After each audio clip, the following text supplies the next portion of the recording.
Hey guys, welcome back to another episode of the Soccermag podcast. Today I am joined by Junaid Hardenberg and we will be discussing the top six, their preseason, and maybe touching on their squads and where we think they need to improve. Some important dates to look out for if you're interested. We know that it's difficult to watch preseason, especially considering they are overseas in America right now and the times are difficult. But Arsenal face Man United on the 28th of July. They then face Liverpool on the 1st of August. Man City will face Chelsea on the 3rd of August. Man City will then face Man United on the 10th. And Tottenham will play Bayern Munich on the 3rd. I know I jumped around a bit there, but that's how it is in front of me, and that's just the best I can do. So yeah, Junaid, there's a lot of controversy around, or not controversy, but differing opinions about preseason. Does winning every game mean something? Does losing every game mean something? What are your thoughts on would you say is your ideal preseason for your team coming out of it? Ideal preseason, look, you can't look too much into preseason. So what I see preseason as is taking a squad, right? You get your squad, try and see where everybody's position, like what's best for them. So I don't really look into preseason that much. Like, I'm a Liverpool fan, so the only preseason game I watched so far was the preseason one. I only watched the highlights. So from my point of view, the objectives of preseason are get players fit, get them match ready. Yeah. Especially now, also, we're both Liverpool fans, new manager, new tactics. I feel like Liverpool losing to Preston, they probably learn more about the players, what their limits are, how well they're adjusting. Also, I think a huge positive is like throwing young players into the deep end, getting them minutes. I think that's what it should be all about, developing players, developing your style, getting ready for the season. At the end of the day, you don't win a trophy for winning every game in preseason. Like, it means very little. It's all about getting minutes in the legs. Yeah, exactly. I think it'll be cool that all the Premier League teams are kind of facing each other. Yeah. Just, get an idea of what's going on. I wanted to ask you, as a Liverpool fan, what do you think of our new manager? I think it's exciting. Also, it's a bit nervous having such a big change. For the past almost 10 years, you know exactly what you're getting every preseason. But I think, it's nice to have a fresh start, I guess. But I'm just interested to see how they play. Yeah. Like, who plays well, who does play, like which players does he pick, which players miss out. Because even though he is like slot plays similar to Klopp, it's still, there are a lot of things that are completely different. Yeah. Have you seen the training? The clips of the training? Yeah. They were like doing like some martial arts, MMA kind of training. And people were saying like Darwin's ready to come back. On Darwin, like, what's the issue with him? Is he on preseason tour or not? So I think he's still on holiday from, I think like Trent, Virgil, Gravenberch, Cody, McAllister, Nunez, I think they all come back either next week. No, I asked you because of that whole... Oh, the fight. The fight, yeah. Do you think he's going to have like maybe a suspension or something? I think they're saying that he might get suspended from international football, but like, I don't know, there was quite a few guys involved in it. I mean, I don't really know what the precedent is for beating up fans, but if you're getting beaten up first, like, I don't know. I guess they'll say you're the role model, you should never, retaliate. But it's a difficult situation because it is his family and his teammates' families that are, at risk. I could see him getting like a ban for international football, but I don't know. Not for Liverpool. It's kind of taking me back to like Luis Suarez. Yeah, you never knew when he was coming. Like, he would get banned all the time. And then he just ended up leaving. So. That World Cup bite, I remember watching it, and I was like, dude, why have you done this? What's in the Uruguayan water there? Yeah, they're crazy. I think that's not much else to talk about preseason. There is something I want to touch on preseason is with Chelsea actually. Chalobah. He wasn't included in he was left out. Yeah. And they say they want like 35 mil for him. I guess like you could say this is why Chelsea the new regime has been criticized at every step. Like, they've kind of fumbled at every possible opportunity. Yeah. But he's also another academy graduate like Mason Mount, being treated not very well, and then they complain when this Rio and Gomoa, I don't know how to say his name properly, but that guy that's just come to Liverpool, that 16-year-old, and they say, I can't believe it, why they're leaving. It's because they look at that. They look at academy graduates being thrown away just to balance the books. To make money. Yeah. Just to balance the books. That's pretty much the only reason. And yeah, I think, I don't know, I don't see how they can get more money out of leaving him behind. Take him with, say he has a great preseason. I don't know, I don't really get... I mean, not that I think Chalobah's the best centre-back ever. I think he's probably a solid squad player. But I also think, I don't know, 35 mil seems a bit much. I don't know what your thoughts are on that. He's a bit much. He hasn't really played. I didn't really play much last season, I don't think. I think towards the end of the season he played quite a bit. And I think Chelsea were actually unbeaten during that time when he played. So yeah, we'll see what happens with him. I just wanted to bring that up because... No, I think it's an interesting point. Because I think it's more just like being an academy player at Chelsea right now, you are like being farmed. You're like cattle. Yeah, I actually didn't know that they put a price on him because I thought that because he was left out, there was a sign for him that he's on his way out. So no, I think they're saying like, we want the money and this is how much we want. So like, stay here. Shame. Kind of thing, yeah. Not ideal. I guess like at your club you supported your whole life isn't very nice to end that way. Yeah.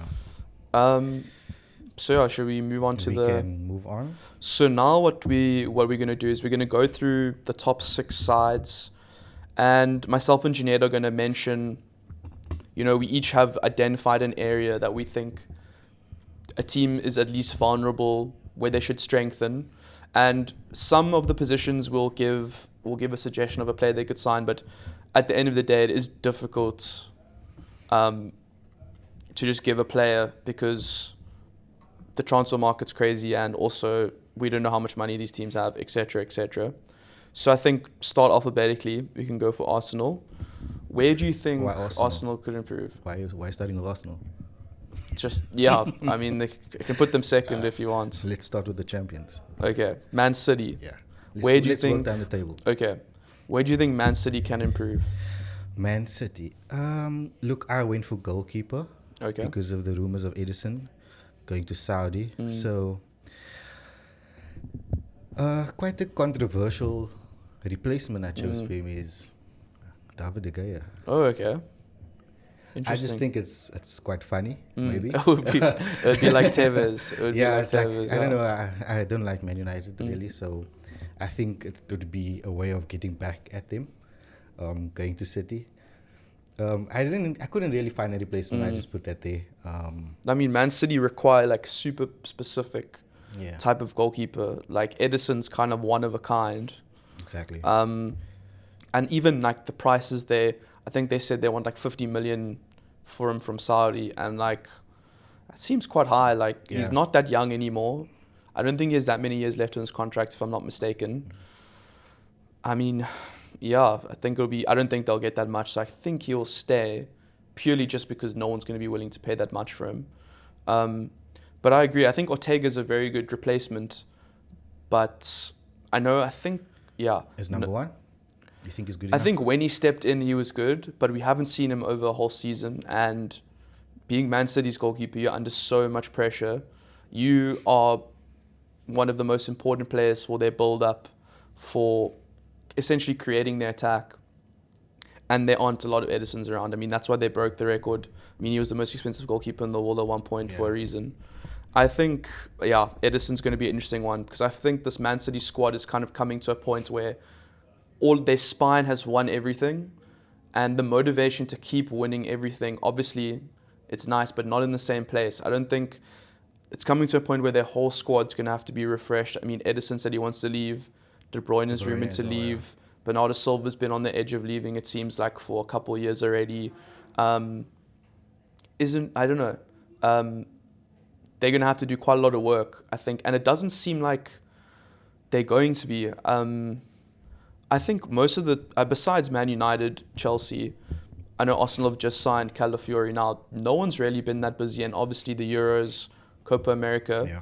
But it doesn't look like this is going to be as crazy a transfer window as usual. I mean, but at this point, it's usually a lot of players. I've gone for another difficult replacement. I've gone for a Rodri, not replacement, but backup, because we saw last season he played, I think 90% of the games for them. He's played one of the most minutes in Europe. I think over the past 2-3 seasons, he's played 90% of Man City's games. He barely gets a rest, doesn't get injured, but I mean, he got taken off at the halftime of the Euros final. So maybe he's just getting to a breaking point. And when Rodri doesn't play, Man City don't win. I think that's the reason why he's overplayed, because Pep can't trust Kovacic or whoever he puts in there to actually do what Rodri does. And there is only one Rodri.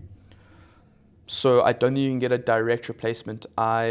Maybe the player that came on for him at halftime of the Euros, Zubimendi, he could maybe be something similar. But yeah, I think that's Manchester City's biggest problem, is that if Rodri picks up an injury for 3-4 months, it's not like De Bruyne when De Bruyne is missing and they have Foden, they have Alvarez, and they have backup.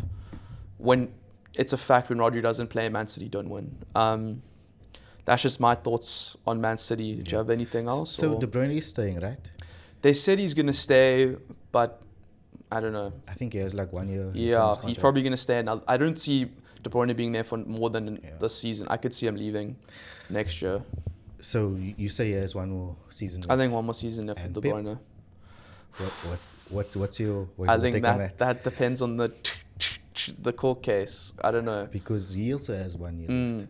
And he hasn't renewed his contract. Yeah. So I think Pep's also probably getting to the same point where he's been there, almost 10 years now as well, probably 8-9 years. Also won everything he possibly can. I just don't know who Man City would replace him with. And I think it'll probably get to a point where they offer him like a ridiculous amount of money. But it might be not like the right time for him to go. Yeah, kind of like a Jurgen Klopp thing. So, but like, whoever they get, I think it's going to be a downgrade from Pep. Yeah, so you can't get better than that. Exactly, yeah. So. Next up, we have Arsenal. And where do you think Arsenal can improve? Arsenal, I think like every season they're getting there. I don't know if this is the season where they're actually going to make it. And I think as long as Pep's there, they'll just have too much. Yeah, they're getting close. But so I think striker is a position that they can improve on. Selling maybe someone like Nketiah. I went for Isak. Okay. From Newcastle. Yeah, I think that they were definitely linked to him. Yeah. Earlier, and he would be a great signing.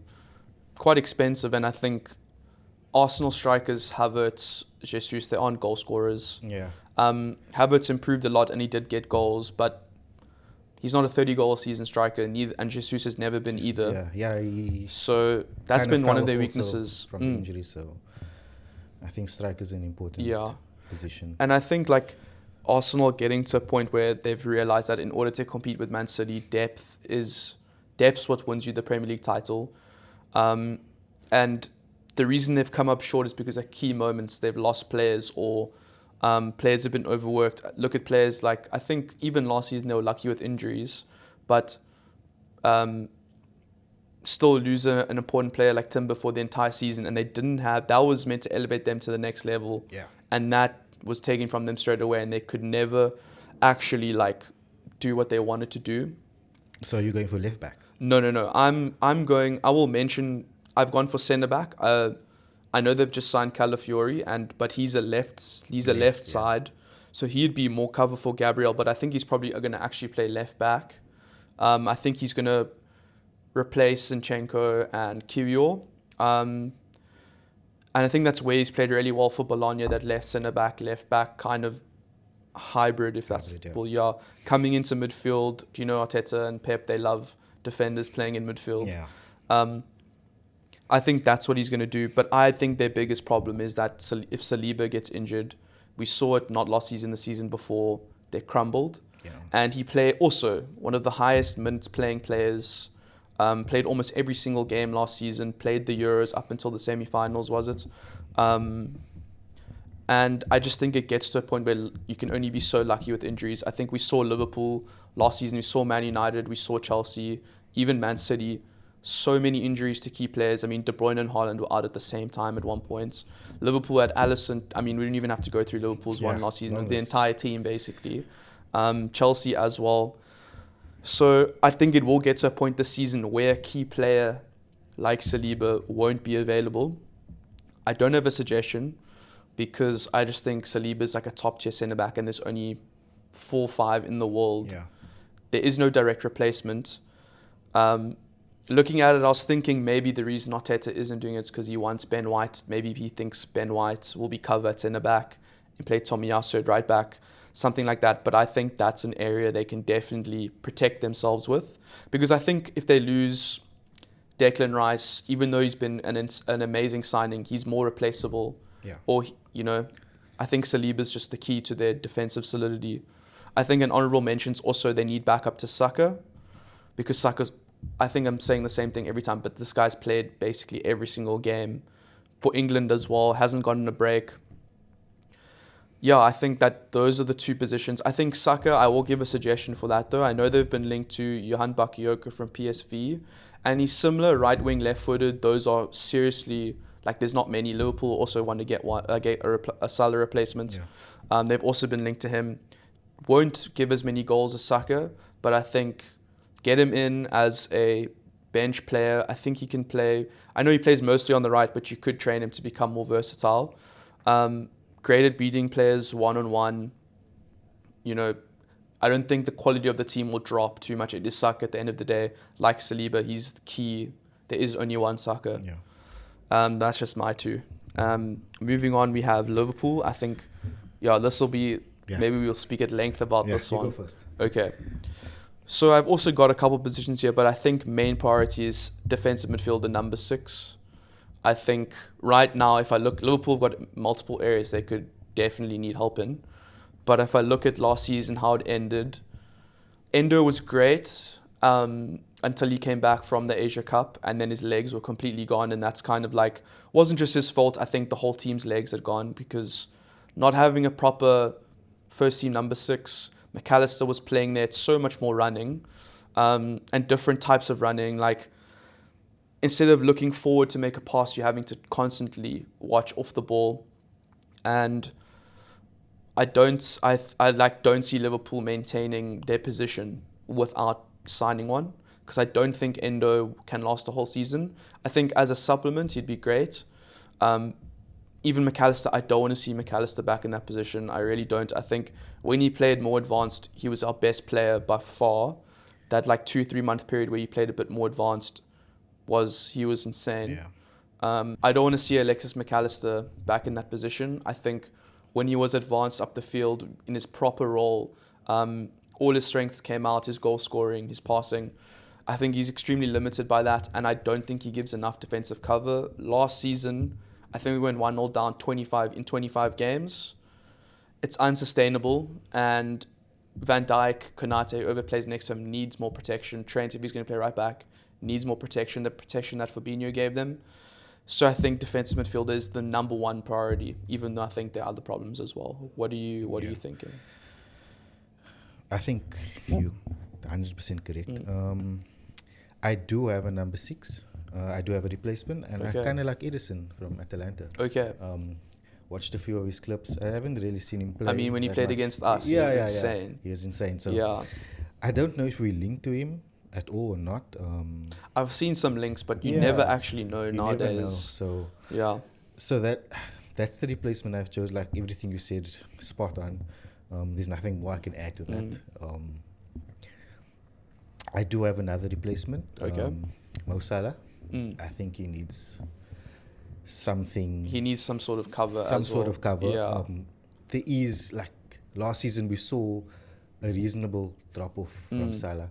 And his injury record got so much worse, and he was never injured. But he missed months. I think 3 months last season. Yeah, and you can see the role that he's playing now is also like he's not scoring as much goals, but he's providing more. So I think we need, and everybody knows what he's gonna do now. So like they can read him much better than before. So when he comes in, left foot, they're looking for that. Exactly. He's using the outside of his foot way more now. So going in right. A lot of his dribbles are not coming off. So we can see that. So I think I do have a replacement for him. Okay. It's another Mo Kudus. Okay. That would be great. So I think you'd be a perfect replacement for Salah. There's a lot that you can, I know, do on that right side. But I like the excitement from Kudus and what he brings to the team. So, and I think also like Liverpool love a versatile player, and Yeah. he could play anywhere in the front line. You could play attacking midfielder if you really wanted him Exactly. to. And I think his output may not be at Salah's level now, but Yeah. I could easily see him being that signing that in 2-3 years time, maybe the perfect time for when Salah leaves Exactly. to take over that goal burden, because Salah has had that goal burden since Mane's left. Yeah. That he has to be the main goal scorer even more now. Because even though Darwin improved last season, still wasn't good enough. Diaz, I don't even think he got 10 goals. Jota's injured all the time. Yeah. I think one lost area to stay on Liverpool is that I think we need cover for Robertson. Yeah. Because he is getting a bit, he's I think over 30 now. Also, at times last season, his engine looked finished. Yeah. He's not making that runs. Yeah, anymore. he's not making as many runs anymore. And you probably find maybe it was a symptom of not having a proper defensive midfielder. So we were Cover. exposed on the counter so much more than normal.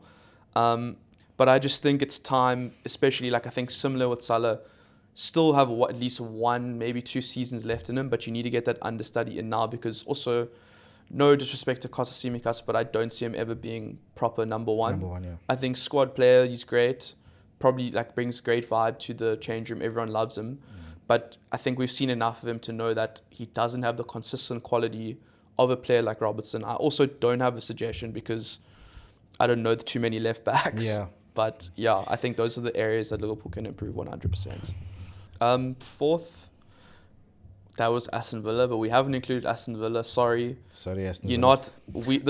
We can Yeah. touch on Aston Yeah. Villa because there was a lot of movement in the transfer window from Aston Villa. I don't know if you want to cover that.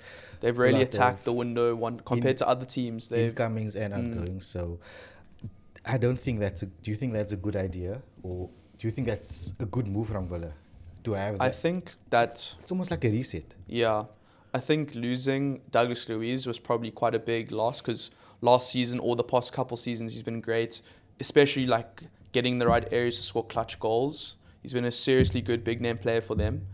I don't know. I don't think they've lost besides him. I think they probably, or Diaby's also a big Diaby, one. Yeah. But I think they made a slight profit on him, and he wasn't bad by any means, but he wasn't like amazing. You wouldn't say he was their best forward, even though he was way more expensive than Ollie Watkins. I think as long as they still have Ollie Watkins there, as long as they still have Leon Bailey, they can replace Moussa Diaby. He's more replaceable than losing someone like Watkins. I think Onan from Aston Villa is a great signing. I think he'll do really well under Unai Emery. And I think that they're building an exciting squad. I'm excited to see how they do in the Champions League. Yeah. I think it'll be like Newcastle. That'll be the test to see how far they've grown. Because all due respect to the Premier League last season, the top 3 were secured very early. And then it was the battle from 4th to 8th.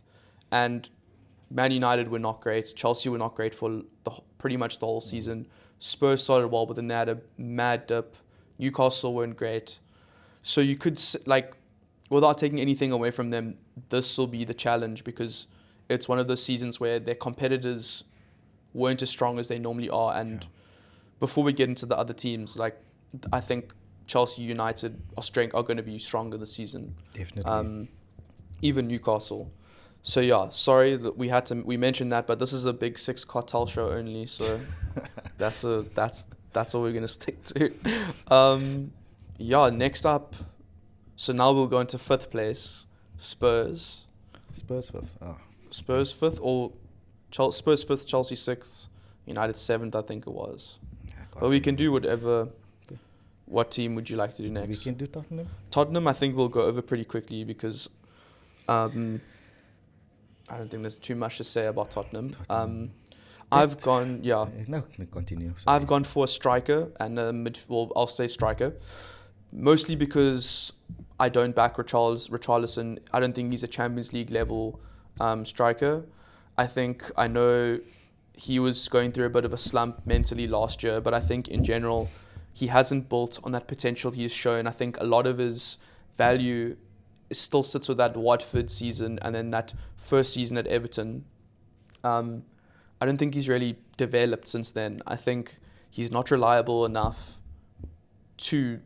I don't think he's a top 4 striker. That's pretty much what I'm going to sum up. I think coming off the bench could be great. He's got a great attitude. He's got aggression. He's got fire. He's passionate, but he doesn't score enough goals. Yeah. I think definitely they haven't replaced Harry Kane adequately, even though I think Maddison made up for a lot of those goals. I still think their front line needs work. Striker-wise, I can't really think of another player that's similar to Harry Kane. I don't know if you've got a suggestion at striker. I went for Dominic Solanke. Oh, okay. I don't know, you know, like Tottenham, I find them quite like vanilla, you know. So Tottenham's like they're just there. So I think Dominic Solanke would be a great signing. I think that would be a very cool signing.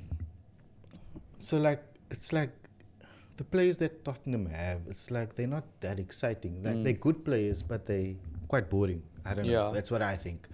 Besides maybe like Son. Yo, I wish I had Son at Liverpool. Yeah. Like, I think that's the only player that excites me at Tottenham. So like I went for a striker and I thought Dominic Solanke is like the perfect Tottenham type of player. And then I went for a midfielder, Morgan Gibbs-White. So okay, those are both really cool signings. Yeah, cool signings. And they seem like Tottenham signings for some reason. I don't know why. I could see them in a Tottenham shirt tomorrow easily. Yeah, so those are the two positions that I selected for Tottenham. I don't know. I don't have much to say about Tottenham, honestly. I think there's like their biggest problem was when they lost Maddison and he didn't come back firing like he was. I think they probably need the striker option. They need goals, not just from Son. Son wasn't his normal self last season, and you could see it. And they suffered a lot from that. Kulusevski is a hot and cold. Brian Hill, who's probably leaving now, has done nothing since he's been there. And other than Maddison, really, last season, no one was creating anything. Yeah. And they really did struggle without him.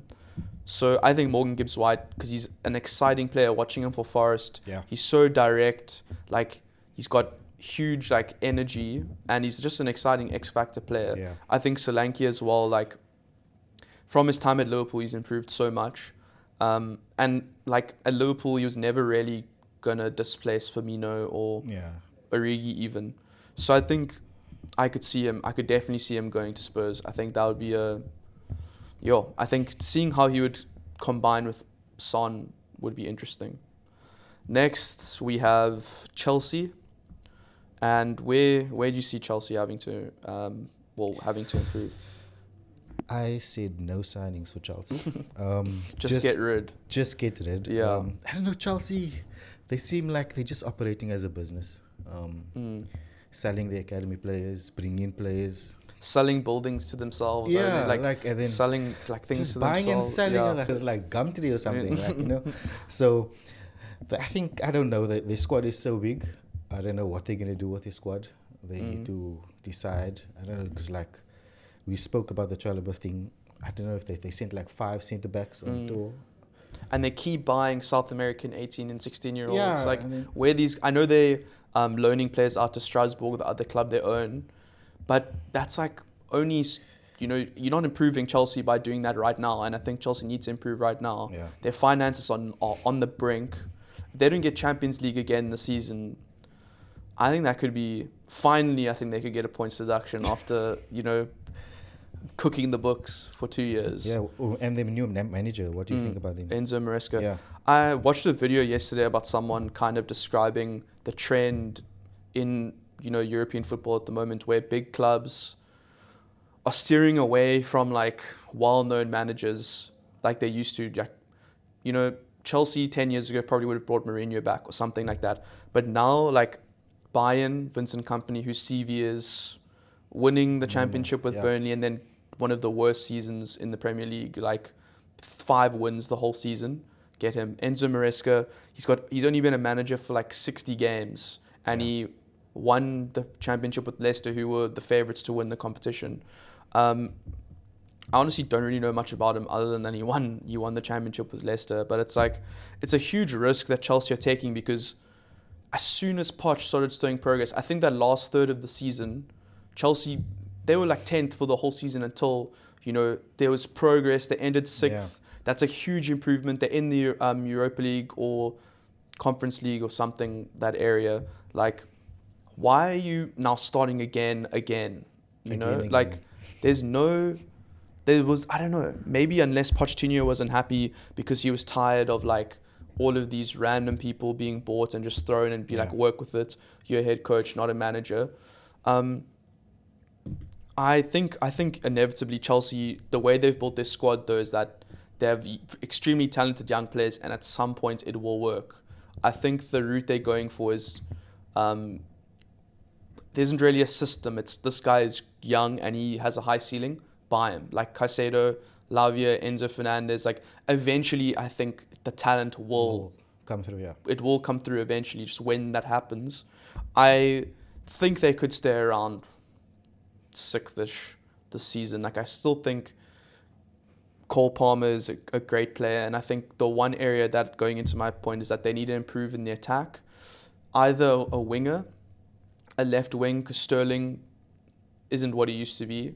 Mudryk, don't really need to talk too much about that. We all know Mudryk. Even right wing, like Madueke, hasn't really hit any numbers. Cole Palmer scored the vast majority of their goals, and if like similar to what we were saying with, I don't know, Saka and Saliba, they get injured, what do they do? If Cole Palmer's injured, where do Chelsea score goals? Nicholas Jackson, no offense, not him. He's kind of like their Darwin Nunez. Yeah. Not the guy. Yeah. Nkunku seems to be injured all the time as well. And other than that, I don't think they have another attacker that's high quality. Striker-wise, I always thought that, you know, they were linked to Osimhen a lot. Yeah. And I feel like that's the kind of signing Chelsea would do. But I don't think he would want to go there. I don't think many people want to go to Chelsea unless it's for the money. So, yeah, I think attacker is their main priority. Just because they have so many midfielders. They've, like you said, they have so many defenders. Goalkeeper, maybe you could say goalkeeper. But, yeah, I think Chelsea is attacker where they need to strengthen. And now finally the last team, because they did finish 7th last year, I think it was, Manchester United. Where do you think they can strengthen? I think they've started the window really well, and maybe still spending too much money, but I think the kind of players they're targeting is better. Yeah. Where do you think they could improve? Because I just want to touch on that actually. I gained a lot of respect for Man United and how they're doing business this year. Completely different to what they usually do. So like they usually go for, you know, the aging players that's coming towards the end of their They'd probably bid like 70 million for Rudiger or something. Yeah, or exactly. something crazy so like that. It's completely different. They're going for these youngsters, big potential. And I think that's the way to go. And I think this United team can do something this season. You know, like Lenny Yoro, like they transfer him and getting him in before Madrid could.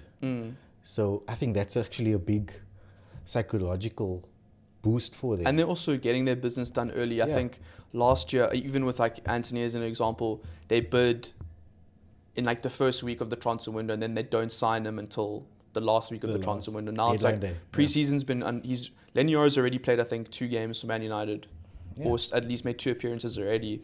So he's in the system already, getting used to it. Yeah, I think I'm not going to say I'm worried about Manchester United, because I think they still are a couple pieces away. I think Xerxes also an exciting player. I think their midfield still just really lacks legs. I think that's what they need in midfield. Mason Mount probably had that, but he's been injured the whole year. We don't know what he's going to be like coming back. Are they having any outgoings from the midfield? I know they're not re-signing Amrabat on loan. McTominay, they probably want to sell. That's the only 2 I can think of right now. I think Casemiro, maybe if Saudi come in with a big bid, they'll probably sell him.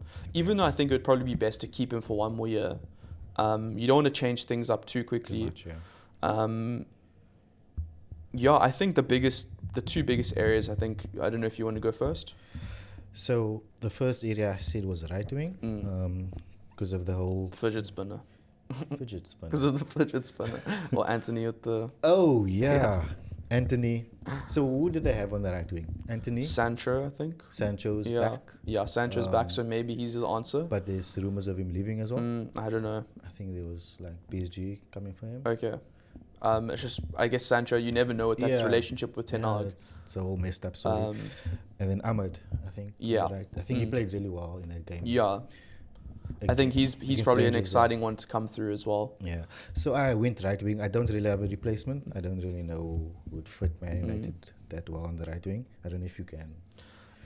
Also, like, I guess it depends if they want. It feels like every team wants a left footer right winger, and there's like none. Yeah. Like the reason, even though Salah's been amazing, but the reason Liverpool don't have a backup is because there isn't really one. Like, I think Arsenal as well. The reason they don't have a proper backup with Saka, it's because there isn't really one. So, I don't know. I think right wing is probably the most difficult one at the moment because they really are. There's no clear-cut made products already. Everyone you're gonna buy is a gamble. They're 21, 22, 23, low output, and you're just hoping that they're gonna increase. So right wing's difficult. We just know that Anthony isn't it. I think that's the best we can say when it comes to right wing. Yeah. Who do you have? I've also got right wing because I also agree that Anthony just isn't. Love him or hate him, I just don't think he's good enough to be Manchester United right wing. And the next one I went for, I was probably going to go centre back and striker before they signed Yoro and Xerxes, but I've gone for a left back now, just because I feel like every single season they're having to put players out of position. Diogo Dalot is having to swap sides. I think Anthony at times, Bruno Fernandes at times had to fill in at left back because Luke Shaw is unreliable with his fitness. Yeah. I think when he does play, he's great, and I think when United, first season under Ten Hag, when Luke Shaw played consistently, he was one of the best left backs in the Premier League, but his body just can't handle the intensity. I think you can't, when he's fit, you can use him, but you need to have a backup, and their backup, Malacia, also missed the whole season. And we don't know when he's going to come back. He's still recovering from injury, still on rehabilitation. So I think... Yeah, that backline is important for United to sort out. Exactly. And I think they're getting there. I think right back, they're wanting to sell Wan-Bissaka. Which I don't know, also kind of have reservations about because I think for the right games, he could be really good. Yeah. I mean, he played really well against Salah. It's very hot and cold. Like, whenever he plays against Liverpool, he's really good. But that's everyone. Yeah. Everyone who plays against Liverpool, they have the man of the match, especially the keepers. They'll have man of the match performance against Liverpool. Newcastle's second goalkeeper, Dubravka, hadn't played in months. Yeah. 15 saves in one game or something crazy like that. Always against Liverpool. Yeah, like you were saying, Wan-Bissaka, so... But I wouldn't play Wan-Bissaka at left back. But just, I think left back, just to get some continuity in their backline, because last season they had that similar situation to what Liverpool had 3 years ago, where it's like you're playing Casemiro at centre back, like when we were playing Fabinho.